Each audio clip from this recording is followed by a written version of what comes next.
Hello guys, welcome to my channel smart study style with Subhash.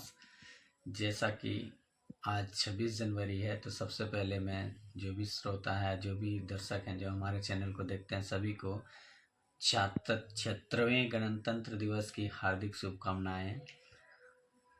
गणतंत्र दिवस कब से मनाया जाता है और स्वतंत्र दिवस और गणतंत्र दिवस में क्या अंतर है, बहुत सारे बच्चे नहीं जानते हैं।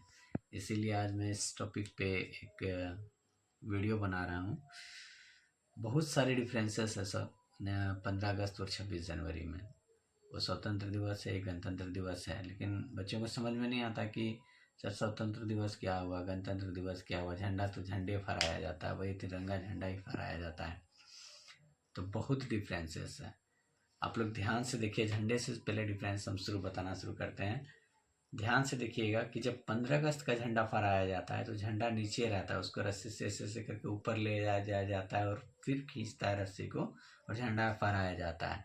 उसको इसलिए ऐसा किया जाता है क्योंकि उस समय हम लोग स्वतंत्र हुए थे, अपने पैरों पे खड़ा हुए थे, इसलिए हम लोग नीचे से ऊपर जाते हैं कि खड़ा हुए थे, तब फहराया जाता है। और 26 जनवरी क्या होता है कि झंडा ऊपर में ही बंधा हुआ रहता है, क्योंकि हम लोग आज़ाद ऑलरेडी हो चुके थे, तो सिर्फ वहाँ से फहराया जाता है। तो 15 अगस्त जो होता है उसको हम लोग बोलते हैं ध्वजा आरोहण, मतलब ध्वजारोहण होगा कि हम लोग झंडा को ऊपर ले जाके फहराएं।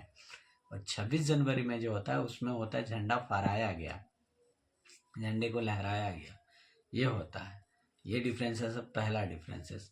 दूसरा डिफरेंसेस है कि 15 अगस्त 1947 को हम लोग आज़ाद तो हो गए। अंग्रेजों ने बोला कि ठीक है, ये आपका देश है, आप संभालिए, आप अपना देश में आज़ादी से रहिए। हम लेकिन जब तक आपका कोई अपना नियम नहीं होगा, अपना कानून नहीं होगा, रूल रेगुलेशन नहीं होगा, तब तक यहाँ का जो गवर्नर होगा, भारत का जो गवर्नर होगा, वो ब्रिटिश होगा और हमारा ही नियम कानून से तब तक ये देश चलेगा। तो स्वतंत्र हम लोग होते हुए भी परतंत्र थे, क्योंकि हमको उसके नियमों से चलना पड़ रहा था, उनके असूलों पर चलना पड़ रहा था। हमारा अपना असूल लिखित असूल नहीं था। तब एक कमेटी गठन किया गया। उस कमेटी में बहुत सारे लोग थे, जिसकी अध्यक्षता डॉक्टर भीमराव अम्बेडकर जी कर रहे थे। लेकिन आजकल के पढ़े लिखे सोकल्ड और कुछ मूर्ख इंसान लोग बोलते हैं कि संविधान को सिर्फ अम्बेडकर ने लिखा है, अम्बेडकर ने ही भारत की संविधान को लिखा है। ऐसा नहीं है। 4-5 समितियों को मिलाकर एक समिति बनाया गया और हर एक समिति का एक एक अध्यक्ष था। लेकिन उन सारे अध्यक्षों का अध्यक्ष भी भीमराव अम्बेडकर थे। जैसे उसमें थे भीमराव अम्बेडकर जी थे, पंडित जवाहरलाल नेहरू थे, डॉक्टर राजेंद्र प्रसाद थे, पट्टाभी सीतारामैया थे, सरदार वल्लभ भाई पटेल थे। ऐसे महान महान पुरुष उस कमेटी में थे। लेकिन चूंकि डॉक्टर भीमराव अम्बेडकर विदेश से पढ़ के आए थे, तो इसीलिए उनको उसका अध्यक्ष बनाया गया था। लेकिन वो मसौदा कमेटी के थे और ये लोग अलग अलग कमेटी के थे। कोई था केंद्रीय ऊर्जा समिति के, कोई था सलाहकार समिति के, ऐसे करके। लेकिन ये सारे अध्यक्ष मिलके इनको इस संविधान को बनाया। लेकिन उसका अध्यक्ष थे डॉक्टर भीमराव अम्बेडकर। अगर कोई कहे कि किसी स्कूल का रिजल्ट अच्छा हुआ तो हेडमास्टर वो था इसलिए अच्छा हो गया, तो ऐसा नहीं है। उस अगर 10th क्लास का रिजल्ट अच्छा होता है तो 7 सब्जेक्ट है, उस 7 सब्जेक्ट को पढ़ाने वाले टीचर 7 हैं। उन टीचरों के मेहनत से बच्चा फर्स्ट डिवीजन करता है। ऐसा नहीं कि एक हेड मास्टर बन गया तो हेड मास्टर से स्कूल फर्स्ट डिवीजन होना हो गया और खराब होना शुरू हो गया। तो हाँ, भीमराव अम्बेडकर का योगदान है, एक हेड मास्टर का योगदान होता है स्कूल में। लेकिन उस कमेटी में जो थे उन सबका भी योगदान था। अगर वो लोग योगदान नहीं होता तो इतना बड़ा संविधान लिखना असंभव था। पूरे विश्व में भारत से बड़ा संविधान किसी का नहीं है, किसी देश का नहीं है।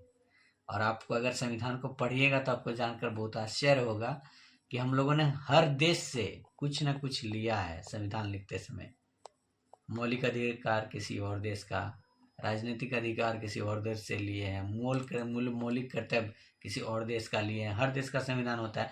वहाँ से जो जो अच्छी अच्छी चीज़ें थी, जो जनता के फेवर में थी, उन चीज़ों को लेकर हमारा संविधान तैयार किया गया है। सभी देशों से कुछ ना कुछ लेकर तैयार किया गया है। हाँ, इसीलिए सबसे विशाल संविधान है।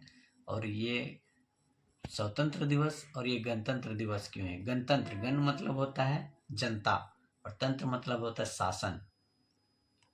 तो इसलिए इसको गणतंत्र दिवस कहा जाता है कि जब 1947 के बाद जब इस कमेटी का गठन हुआ तो इस संविधान को बनाने में पूरे 2 साल 11 महीने 18 दिन लगे थे।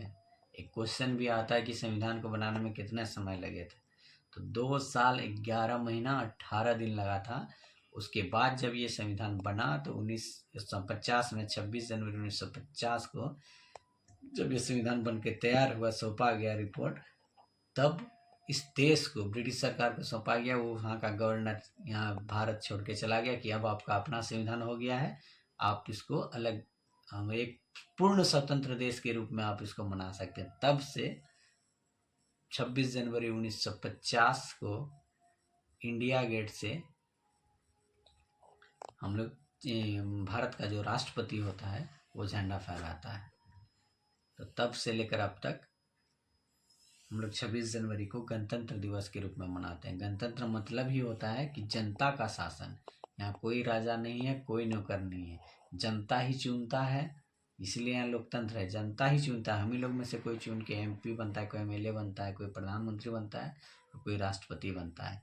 तो यहाँ जनता का शासक है, जनता का शासन है। गणतंत्र मतलब ही होता है जनता की शासन।